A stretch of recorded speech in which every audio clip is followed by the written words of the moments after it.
I met with this girl and she said, "Hi Shiko, how are you?" When you hear somebody call me that, ni mtu wa Gishagi huyu. Said, "I'm fine. What are you doing in town this early?" I said, "I came to Nairobi because I'm looking for work." She said, "What work?" I said, "Any work." She said, "If it is any work you have gotten. Do you have a bag or anything?" I said, "I have my little bag here." I said, "You pick it, we go to my place." And she took me to her place in Dadola. Went, cooked for me, gave me water, did my hair in the evening. That time is we used to roast our hairs or burn. She did that. She made me up the first time to put up a lipstick and an eye pencil and put a high heel shoe that I don't know how to walk with. I was walking and falling. And a very nice dress was the first day. Then in the evening she said, "I'm taking you somewhere." So you said, you want a job? Yes. Okay. She has even a phone in the house. I'm seeing her calling and talking to people. So she is selling me day broad, and I don't understand that. So she told me to sleep. Me, I was tired, man. I went to sleep. She is calling her sugar daddies and what have you, and I'm already sold, Annabelle. So in the evening, I was told, "We are coming to town." The town that I don't know. And I was taken to one of the big hotels in the city. And I found 2 men waiting for her and me, because I didn't know one was waiting for me, because I didn't know them. Then she introduced me to them. And she told me, "Ate Shiko, wera ni uyo, ndakuhe wera, ate I've given you a job. This is the job." I said, "What job?" She wrote, "This is the job I'm giving you, and it will give you everything." I said, "I'm not seeing a job, I'm seeing a man, an elderly man, older than even my dad. What are you telling me?" But she didn't know that just last night I was hijacked by an old man. She doesn't know my story yet. So I sat there and I also became annoyed. And when the man wanted to touch me, I don't want.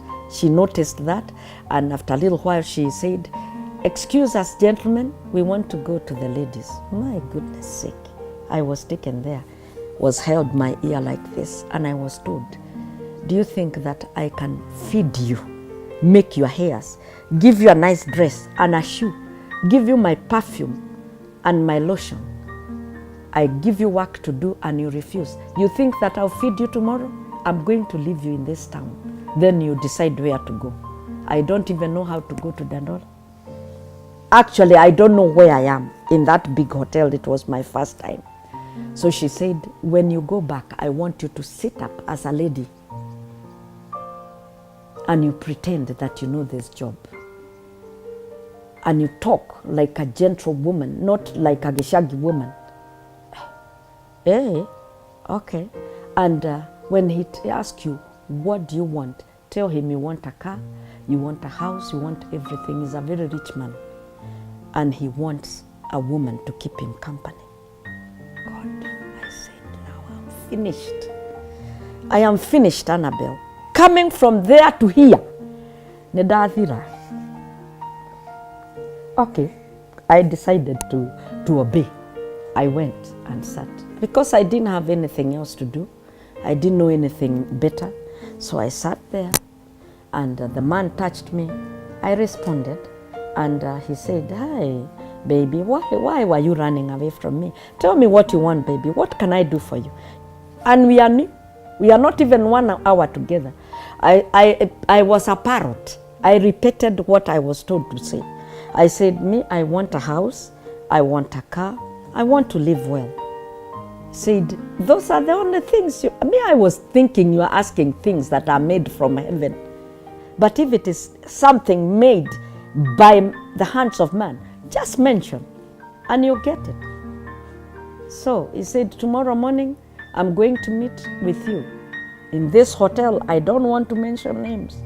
And we'll have breakfast. After breakfast, I'll take you to a showroom. You choose the car you want.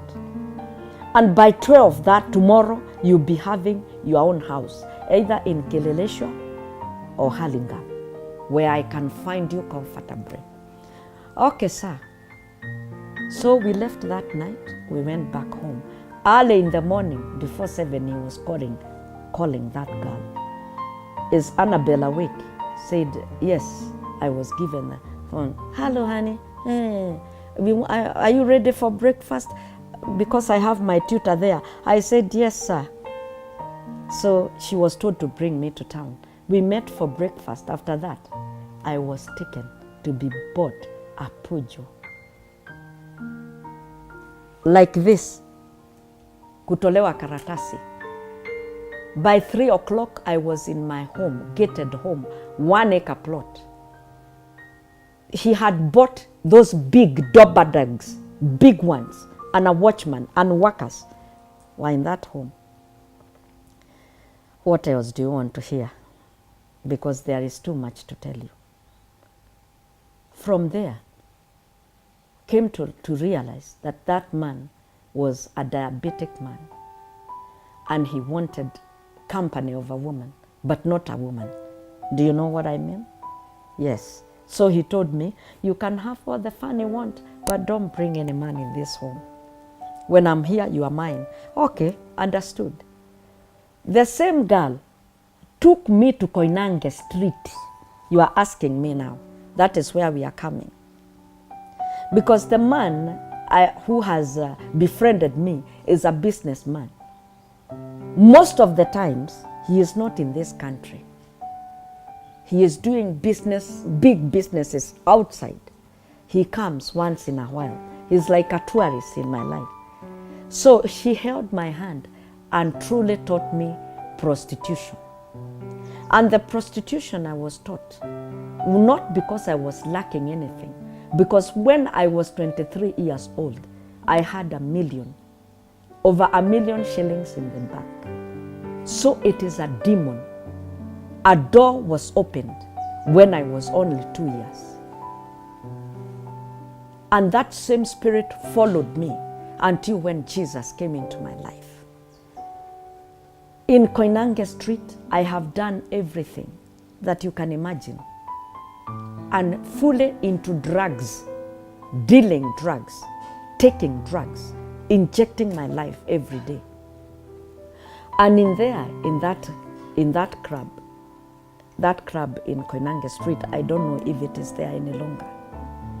When music is being sung, I used to jam there. And one of the leaders was there one day of Zyken Band and found me there. And he said, I found me singing Malaika. He got crazy and said, I want you to come and do an audition in my band. You'll be the female singer.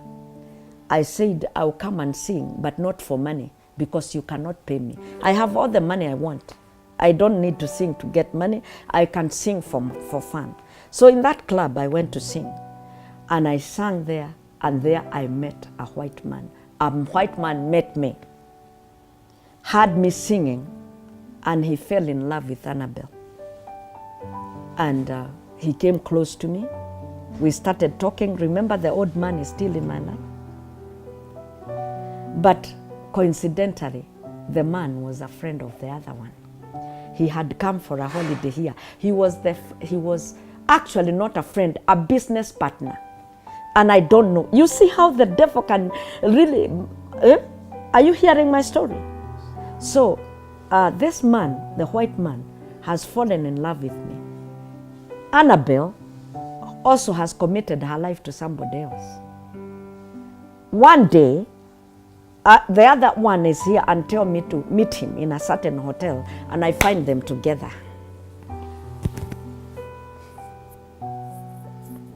So I have to make a decision. What is going to happen? With the white man, I find a brighter future, because he had talked to me and said he would educate me. He would take me to his country, he would educate me. The other one just want a woman for fun.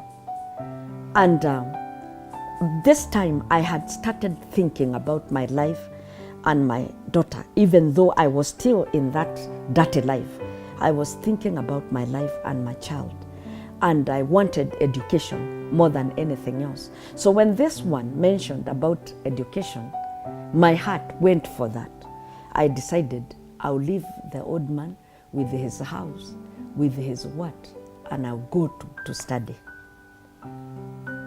So I left him, and he was hurt, sorry to say, and I joined with this one, and eventually he took me to Germany.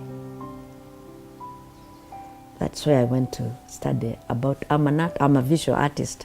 That's why I told you that there are so many things. I'm one of the known artists of this land.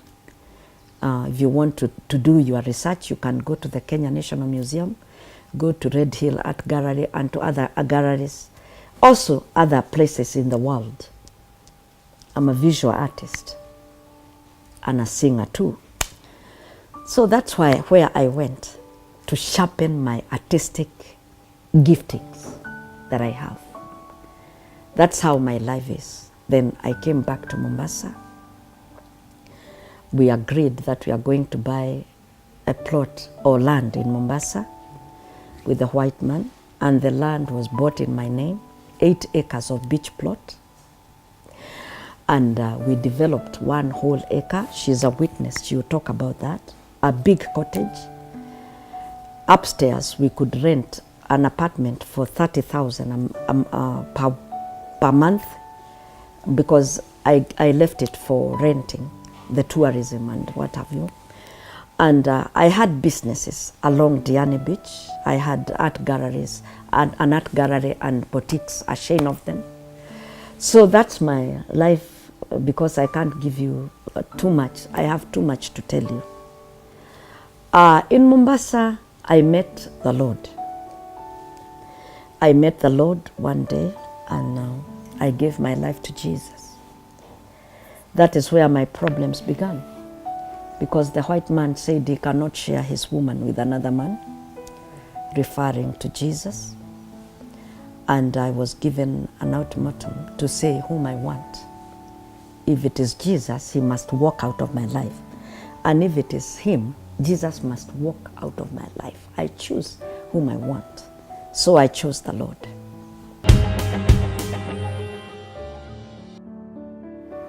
Yes, indeed, she chose Christ. I hope you have been blessed so far.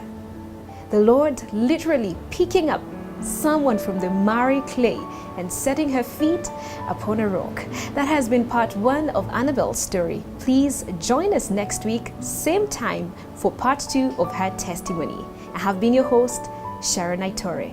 Keep it Hope TV, where you look and live.